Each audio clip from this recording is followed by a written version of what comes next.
وبوجهه الكريم وسلطانه القديم من الشيطان الرجيم من همزه ونفخه ونفسه بسم الله الرحمن الرحيم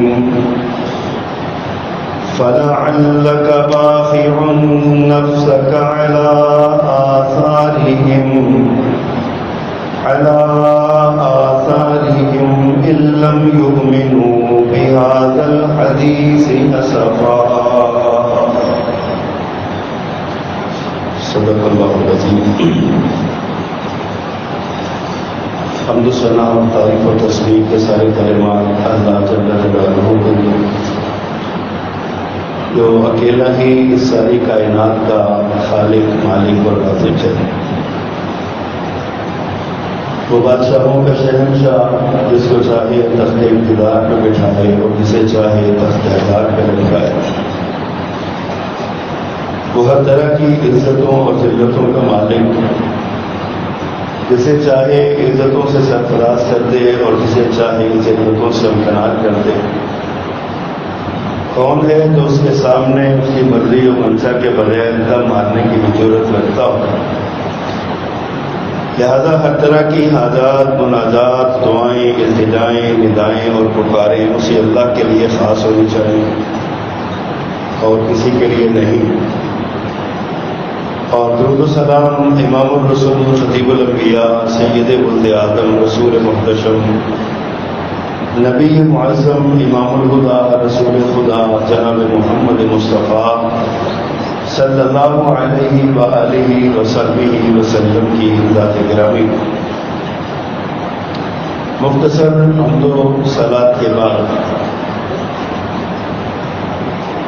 قرآن کریم کے 15ویں پارے میں سورۃ الکہف کی ایک آیت مقدسہ ہے. ابتدا میں یہ وہ آیت ہے کہ جب کبھی تنہائی میں بیٹھ کر یا ویسے ہی غور و فکر کرتے ہوئے اس آیت کا مطالعہ کیا جاتا ہے، اس کو پڑھا جاتا ہے، یہ نظروں کے سامنے آتی ہے تو جسم کے رونگٹے کھڑے ہو جاتے ہیں. ہمارے نبی، ہمارے محبوب، اللہ کے رسول، اللہ کے پیارے، آخری نبی، آخری رسول، آخری صاحب شریعت، ان کی ایک کیفیت کا اس میں ذکر کیا گیا ہے، ایک حالت کا ذکر کیا گیا ہے. اصل میں وہ کیفیت اور حالت دراصل آپ کی اس امت سے بلکہ اللہ کی مخلوق سے، انسانوں سے ایک محبت کی دلیل ہے. اور یہ محبت اس قدر ٹوٹ کے آپ کے دل میں بھری ہوئی ہے کہ اللہ سبحانہ و تعالیٰ نے آپ کے دل کی کیفیت کا نقشہ ان الفاظ میں کھینچا ہے. شاید کہ تو اپنے آپ کو ہلاک ہی کر لے اس غم میں، اس دکھ میں کہ لوگ اس کتاب پر، اس قرآن پر، اللہ کی شریعت پر ایمان کیوں نہیں لاتے ہیں. یہ اصل میں ایک احساس ہے، ایک فکر، ایک ذمہ دار کو، ایک بڑے کو، ایک باپ کو، ایک سربراہ کو، ایک حاکم کو اپنے ماتحت لوگوں کی ایک فکر کا نقشہ اللہ سبحانہ و تعالیٰ نے کھینچا. اور نبی صلی اللہ علیہ وسلم کا ہر انداز، آپ کا عمل، آپ کا قول، آپ کا فعل انسانیت کے لیے، انسان کے لیے نمونہ اور انسان کی خیرخواہی کا ترجمان. اللہ نے فرمایا لقد کان لکم فی رسول اللہ اسوۃ حسنہ. رسول اللہ صلی اللہ علیہ وسلم کی زندگی میں تمہارے لیے بہترین نمونہ ہے. سونا جاگنا اٹھنا بیٹھنا بات کرنی تعلقات کیسے نبھانے ہیں خاندانی رشتہ داروں کے ساتھ عزیز و اقارب کے ساتھ تجارت کیسے کرنی ہے بازاروں میں تعلقات کیسے ہونے ہیں زندگی کا کوئی ایک شعبہ بھی ایسا نہیں ہے جس میں رسول اللہ صلی اللہ علیہ وسلم اسوہ حسنہ نہ ہو اسوہ کاملہ اسوہ بھی ہیں اسوہ کاملہ بھی ہیں اور اسوہ حسنہ بھی آپ جیسا نمونہ کوئی پیش ہی نہیں کر سکا عمل کا نمونہ کوئی پیش نہیں کر سکا اور آپ سے اچھا نمونہ بھی عمل کا کوئی نہیں پیش کر سکتا گویا کہ دنیا کی جتنی اچھائیاں ہیں وہ اچھائیاں رسول اللہ صلی اللہ علیہ وسلم کی ذات میں متصل ہیں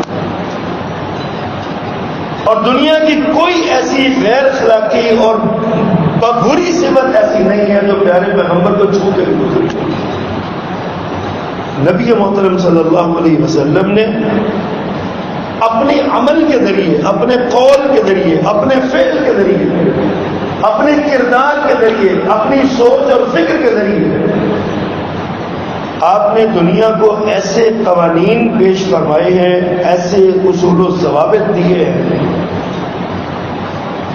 کہ جس سے انسانی ترقی کے راستے ہموار ہوتے ہیں انسانیت کو عروج ملتا ہے اخلاقیات میں عبادات میں ایمانیات میں ریاضات میں ہر شعبے میں آپ ایک رہنما کے طور پر ہمارے سامنے آتے ہیں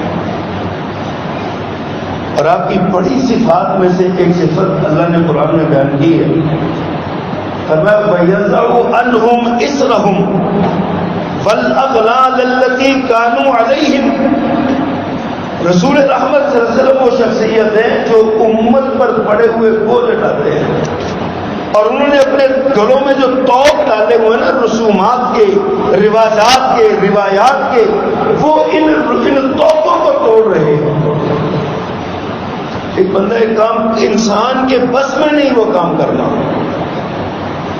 تو آپ نے اصرار نہیں کیا اس کام کے کرنے ایک سادہ سا اصول دے دیا جہاں پہ تم معذور ہو گئے ہو وہاں پہ شریعت کا حکم ساکت ہو گیا تھا نماز کھڑے ہو کے پڑھنے کا حکم ہے نہیں پڑھ سکتے کھڑے ہونے کا حکم ساکت ہو گیا بیٹھ کے پڑھ لو بیٹھ کے نہیں پڑھ سکتے یہ بھی حکم ساکت ہو جائے گا لیٹ کے پڑھ لو اشارے سے پڑھ لو وَيَضَعُ عَنْهُمْ إِصْرَهُمْ بوجھ ہٹا دیا ذاتی خواہش یہ ہے کہ ہر نماز میں میری امت میں سوال کرے لیکن ہمیں ڈر ہے کہ تم کر نہیں سکو گے ترغیب دلائی کہ مسواک میں رب کی رضا ہے منہ کی صفائی ہے کیا کرو اللہ راضی ہوتا ہے فرض نہیں قرار دی لازم نہیں قرار دی وَيَضَعُ عَنْهُمْ إِصْرَهُمْ بوجھ ہٹا دیا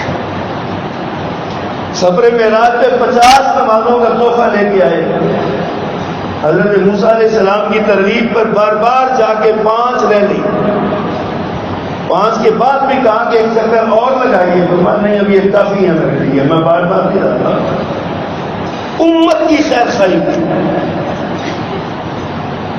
اللہ سے جب مانگا اس امت کے لیے مانگا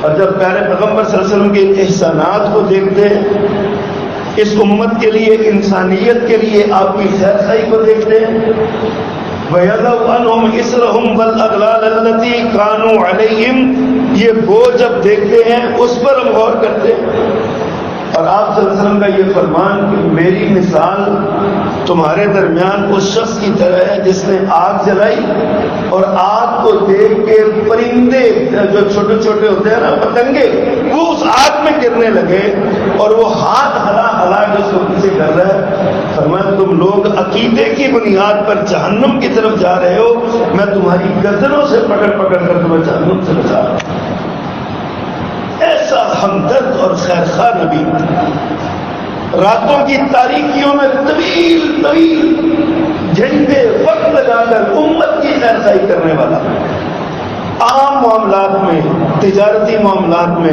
معاشی معاملات میں، معاشرتی معاملات میں، خاندانی معاملات میں، رشتوں کے معاملات میں آسانیاں ہی آسانیاں امت کو دینے والا،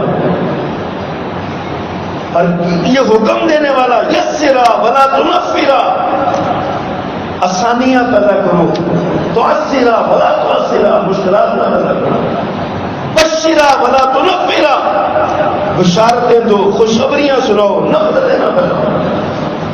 جب اس نبی کی یہ حالات دیکھتے ہیں اور پھر یہ آیت اچانک نظروں کے سامنے آتی ہے، فَلَعَلَّكَ بَاخِعٌ نَفْسَكَ عَلَىٰ آثَارِهِمْ إِن لَّمْ يُؤْمِنُوا بِهَٰذَا الْحَدِيثِ أَسَفًا، یقین جانیے آنکھیں نم ہو جاتی ہیں، اللہ کیسا محسن نبی تو نے ہمیں عطا فرمایا، رونگٹے کھڑے ہو جاتے ہیں، اللہ تو نے کس قدر ہمدرد اور خیر خواہ نبی ہمیں عطا فرمایا، جس نے ہمیشہ خیر خواہی کی، جس نے ہمیشہ لوگوں کی بھلائی کا سامان کیا۔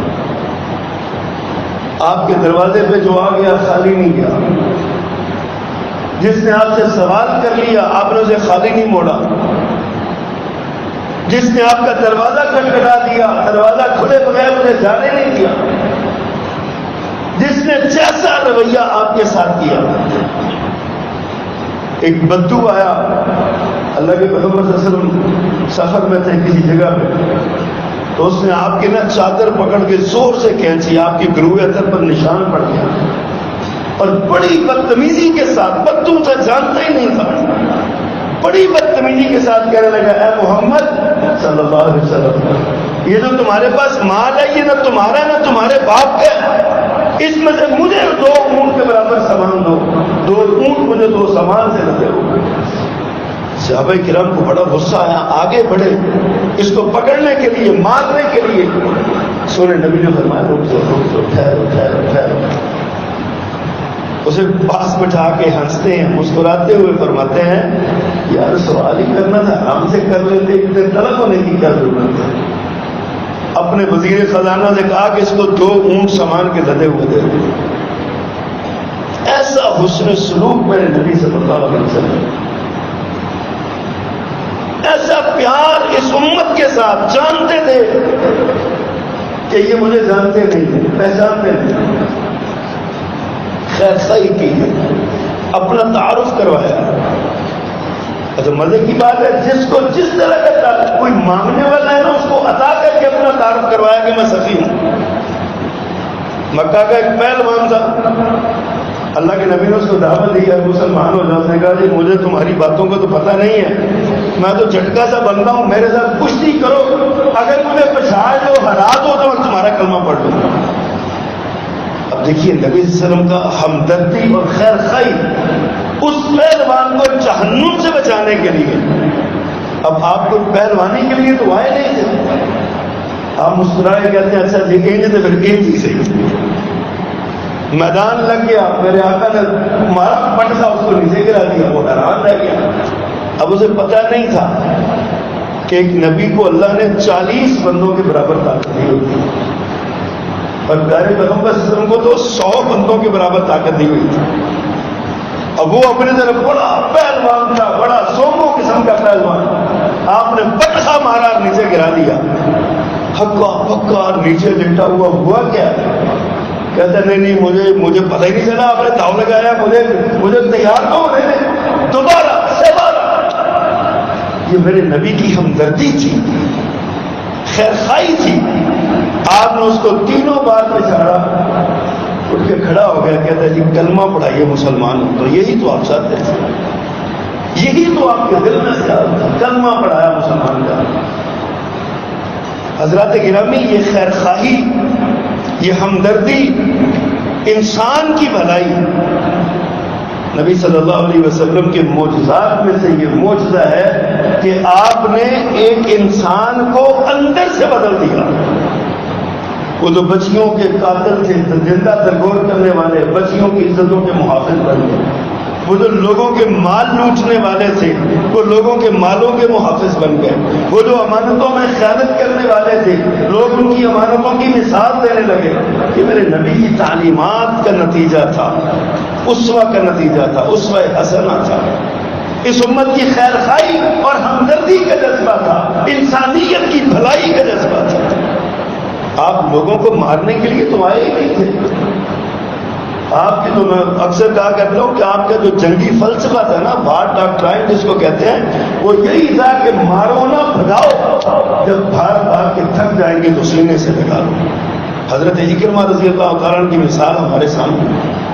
اکرمہ بن ابی جہل جب مسلمان ہوئے آئے تو آپ نے فرمایا کہ اس کے باپ کا ذکر نہ کرنا، اور جب حضرت اکرمہ مسجد اس داخل ہوئے حرم میں تو آپ کیا فرماتے ہیں؟ مرحبا بالراکب المہاجر، میں اپنے بھائی کو جو مسافر اور مہاجر ہے میں اس کو خوش آمدید کرتا ہوں۔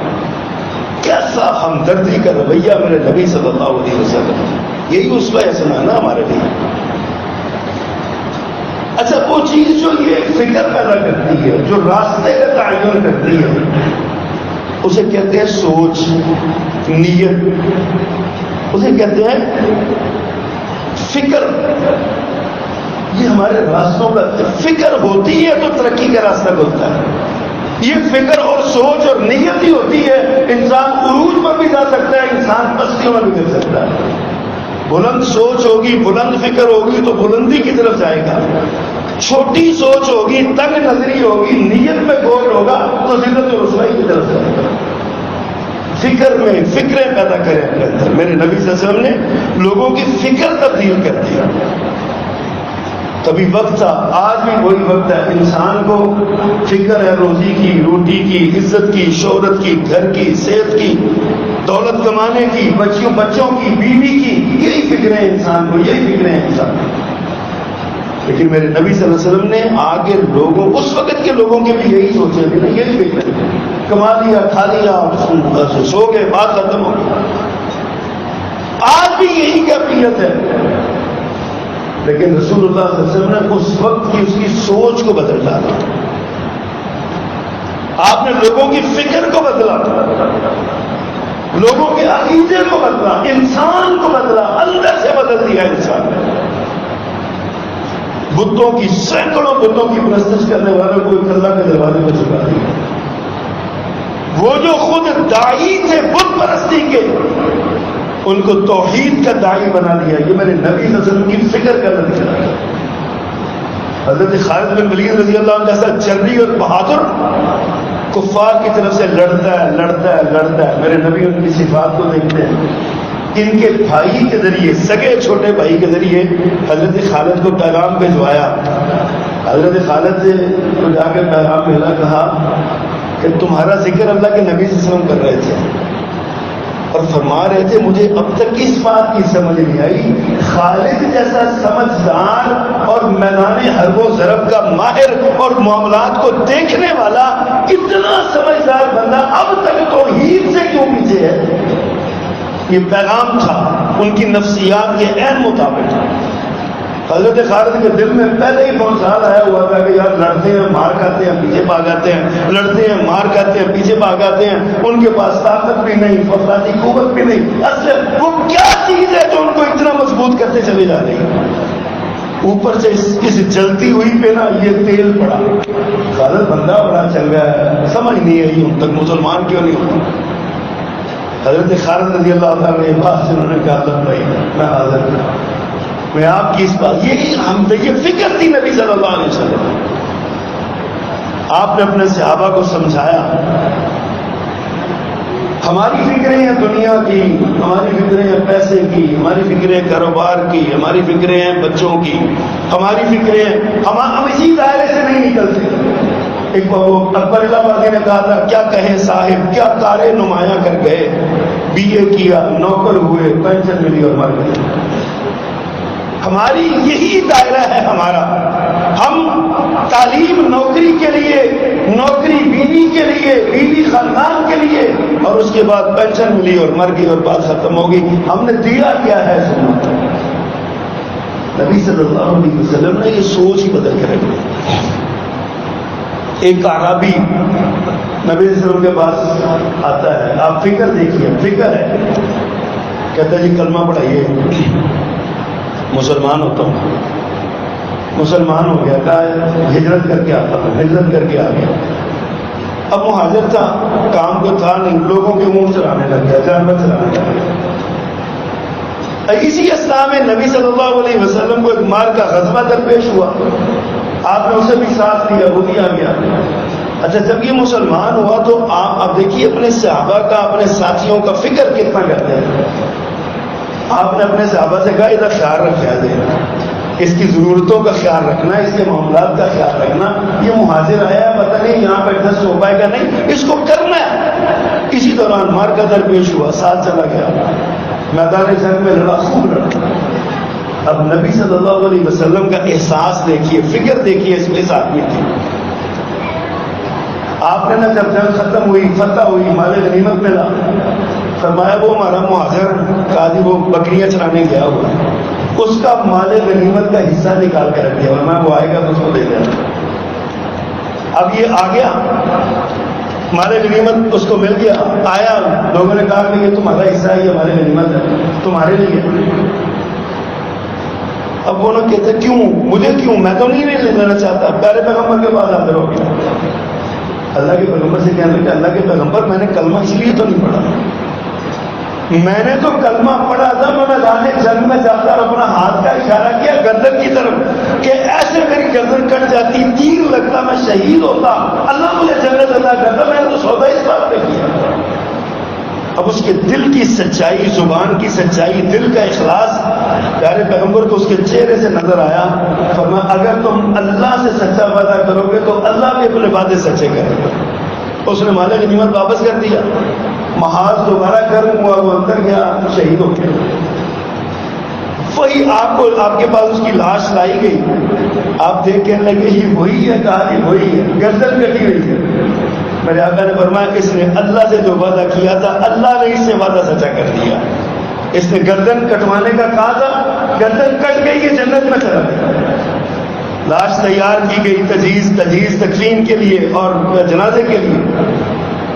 آپ اس کی میت پہ کھڑے ہوئے کہا اللہم ھذا عبدک خرج مہاجرا فی سبیلک فقتل شہیدا، اللہ تیرا یہ بندہ تیرے راستے میں مہاجر ہوا اور تیرے راستے میں شہید ہوا، وَأَنَا شَهِيدٌ عَلَى ذَلِكَ، اور میں اس پر گواہ ہوں کہ یہ واقعی تیرے راستے میں شہید ہوا۔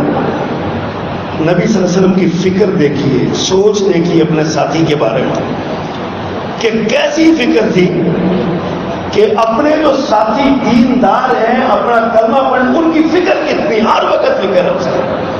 ایک ایک بندہ نظر میں ہے میرے نبی صلی اللہ علیہ وسلم۔ ایک خاتون کالے سیاہ رنگ کی حبشیہ کوئی عورت تھی، وہ مسجد کی صفائی کیا کرتی تھی، چلی جاتی تھی، 3-4 دن وہ نظر نہ آئی۔ سونے نبی نے پوچھا وہ خاتون آیا کرتی تھی صفائی کے لیے، اب نہیں آتی، خیریت ہے، کدھر گئی ہو؟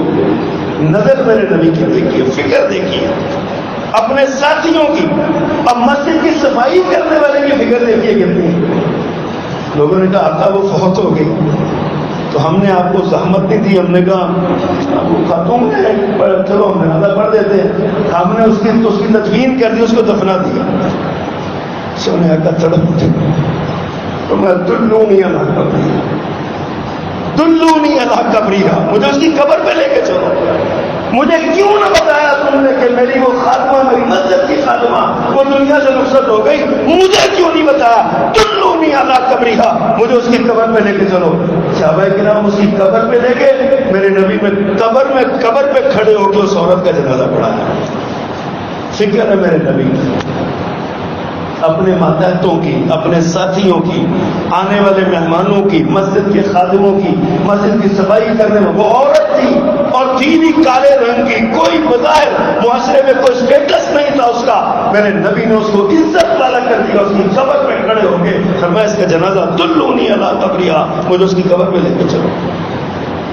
اسوہ ہے ہمارے لیے، ہمارے بھی ماتحت ہیں، ہمارے بھی ملازمین ہیں، گھروں میں کام کرنے والے، دکانوں میں کام کرنے والے۔ دکانوں میں کام کرنے والے کا باپ مر جاتا ہے، اپنا ٹھیک ہے تو چھٹی کرنا، جنازہ پڑھنا، میں کام نہیں، تو آپ کی خدمت کر رہا ہے، آپ کے ساتھ معاونت کر رہا ہے، آپ اس کے باپ کا، اس کی ماں کا جنازہ نہیں پڑھنے جا رہے، آپ نے کس نبی کا کلمہ پڑھا ہوا ہے؟ سوچیے تو صحیح ذرا، یہ سوچیے، یہ فکر ہے میرے نبی صلی اللہ علیہ وسلم کی، آج ہمیں یہ فکریں لگانی ہے۔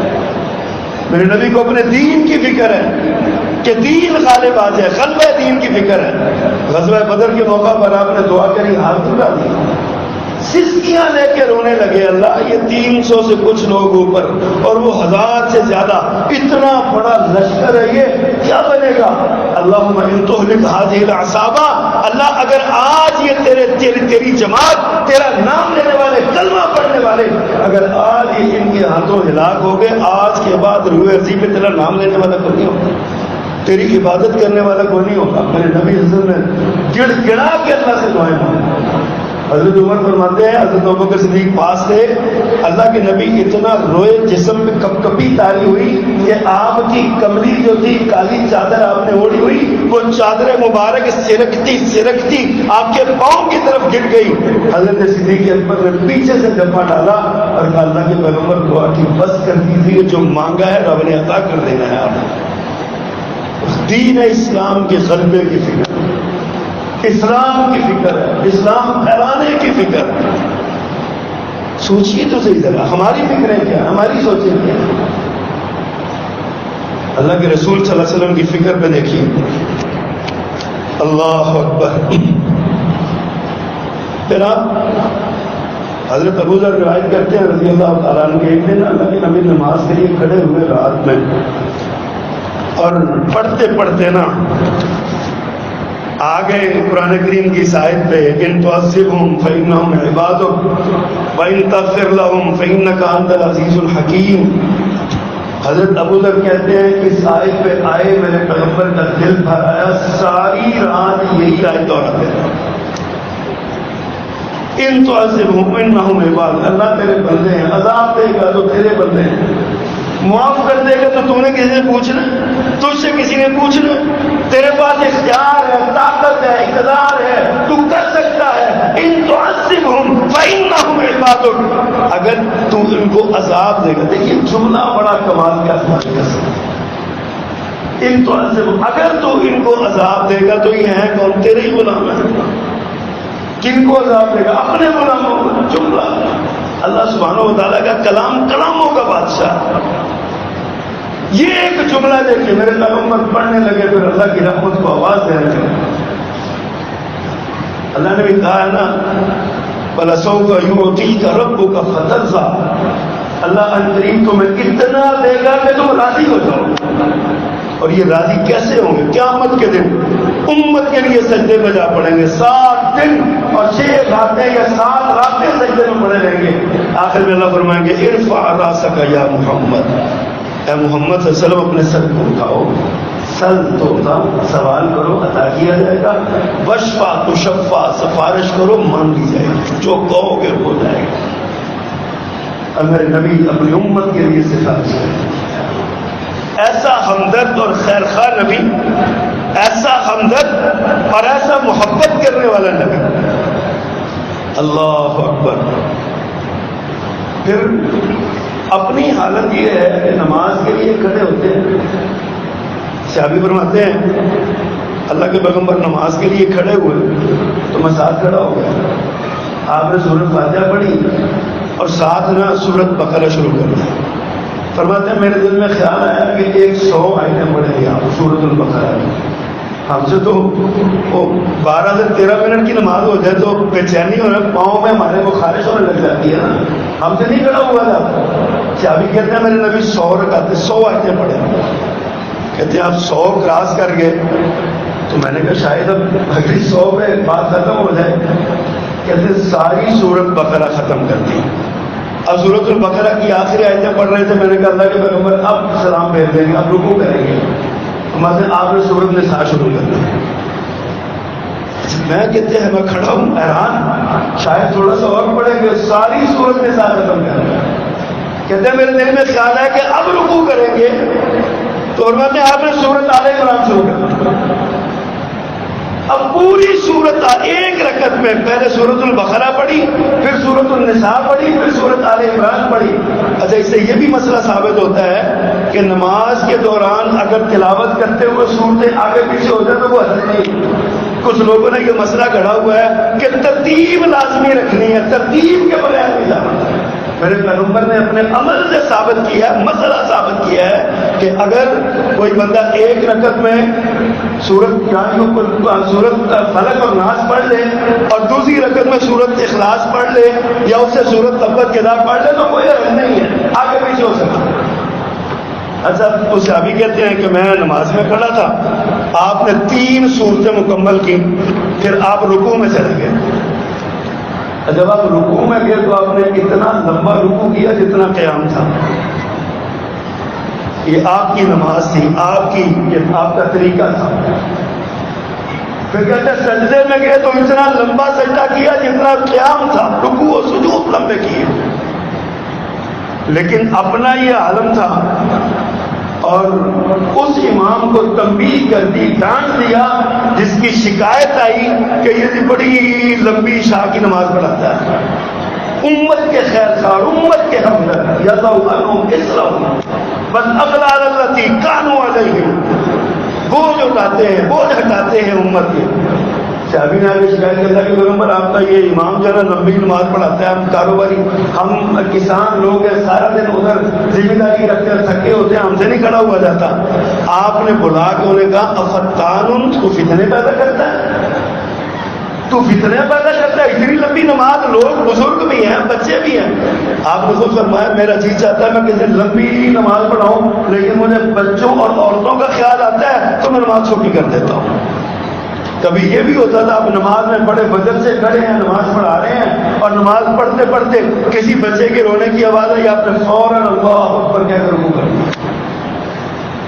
اپنی حالت یہ ہے کہ لمبی نماز پڑھتے ہیں ذاتی طور پہ، انفرادی طور پہ، اور جب لوگوں کو نماز پڑھاتے ہیں تو ان کی ٹانگوں کا بھی خیال کرتے ہیں، ان کی صحتوں کا بھی خیال کرتے ہیں، وہ بیماریوں کا بھی خیال کرتے ہیں، بچوں کو اور ان کے آزاد میں یعنی ان کے عذر ان کا بھی خیال کرتے ہیں۔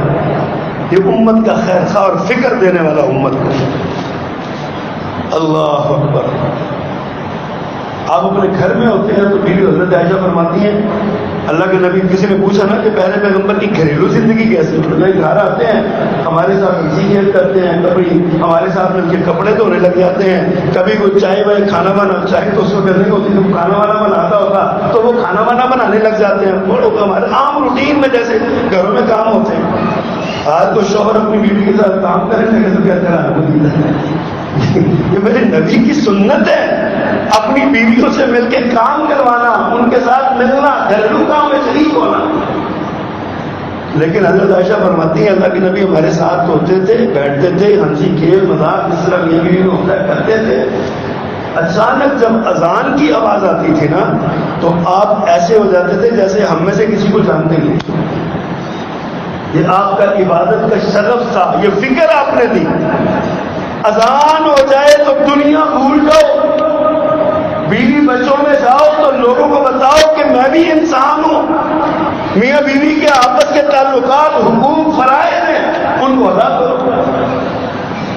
یہ سوچ اللہ کے رسول صلی اللہ علیہ وسلم نے دی ہے، یہ فکر دی ہے۔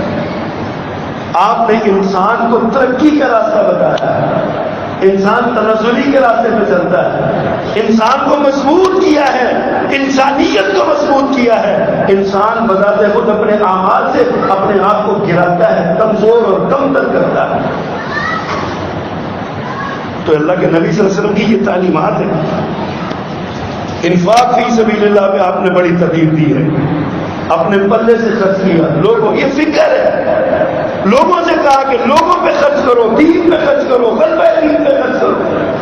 یہ بہت بڑی عبادت ہے، عبادت۔ لیکن اس کے ساتھ آپ نے یہ بھی فکر دی ہے کہ اپنے بچوں کو غریب اور فقیر نہ چھوڑ کے جاؤ۔ کئی لوگوں کو نیکی کا چڑھتی ہے نا جب تو وہ پتہ نہیں کیا ہوتا ہے، میں اپنی ساری جائیداد مسیحیں دینے لگا۔ اللہ کے رسول صلی اللہ علیہ وسلم نے اسے منع فرمایا۔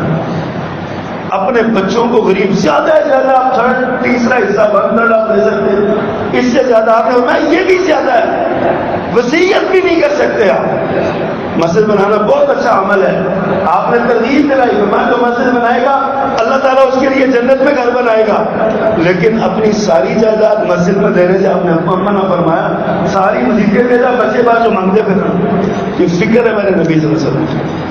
اعتدال کا راستہ آپ نے بتایا، درمیانی راستہ بتایا، دو انتہاؤں سے درمیان میں سے آپ نے راستہ نکال کے دیا ہے۔ انتہا پسند نہیں میرے نبی نے بنایا لوگوں کو، کسی بھی معاملے میں انتہا پسندی نہیں سکھائی آپ نے۔ اللہ کے رسول صلی اللہ علیہ وسلم کا اسوہ اور سیرت ہمیں دیکھنا چاہیے، آپ جیسی زندگی گزارنی چاہیے۔ خود اپنا حالت لوگوں کو کمائی کی ترغیب دی، زکوٰۃ کا حکم دیا۔ زکوٰۃ تو تبھی ہوگی نا جب پیسے پاس ہوں گے، بچت ہوگی، بچت ہی نہیں ہوگی تو زکوٰۃ کیسے ہوگی؟ زکوٰۃ کی دینے کی ترغیب دی ہے، لیکن اپنا حال یہ ہے، صحابی کہتے ہیں کہ نصر کی نماز پڑھی نا تو طبیعت میں بے چینی سی آنے لگ گئی ہے سارے۔ نماز پڑھا رہے تھے آپ، بے چین سے ہو گئے، سلام پھیرا اور سلام پھیرتے ہی اندر سے رہے گا، سارے ہکے پکے پریشان ہو گئے، اللہ کے پیغمبر کو کیا ہوا؟ تھوڑی دیر بعد آپ واپس آئے، آپ کے ہاتھ میں سونے کا ایک ٹکڑا ڈلا، جس کو کہتے ہیں نا اینٹ سونے کی، وہ سونے کا ٹکڑا تھا آپ کے ہاتھ میں۔ آپ نے وہ سونے کا ٹکڑا لوگوں میں غرباء ناداروں میں بانٹا، اور جیسے بندہ اطمینان کا سانس نہیں لیتا ایسے کہتے ہیں اللہ کا شکر ہے گھر پہ آج میں بھول گیا، میرے اوپر بوجھ آ گیا کہ یہ میرے گھر میں سونا کیوں پڑا ہے۔ یہ اعتدال کا راستہ ہے، خود قربانی دے دی ہے، لوگوں سے کہا زکوٰۃ دے دے لو، پیسے کماتے لو، کوئی مسئلہ نہیں، زکوٰۃ دو نا۔ معاشی طور پہ اعتدال، معاشرتی طور پہ اعتدال، اور سیاسی طور پہ اعتدال، فکر کا اعتدال، انتہا پسندی نہیں۔ کسی کو 3 لوگ جنہوں نے کہا تھا نمازیں ہی پڑھتے رہیں گے، ساری رات عبادت کریں گے اور سارا دن روزہ رکھیں گے، ہمیشہ سارا سال روزہ رکھیں گے، شادی بھی کروں گا، یہ انتہا پسندی تھی۔ فرمایا میری طرف سے میں نے شادیاں بھی کی ہیں، میں روزے بھی رکھتا ہوں، چھوڑتا بھی ہوں، میں نے جو ہے نا وہ رات کو عبادت بھی کرتا ہوں، سوتا بھی ہوں۔ فرمایا جس نے میری سنت سے اعراض کیا وہ میرا امتی نہیں۔ یہ میرے نبی کی تعلیم، فکر فکر فکر میرے نبی صلی اللہ علیہ وسلم۔ ان فکروں کو اپنائیے، اللہ ہماری زندگیوں میں سکون نازل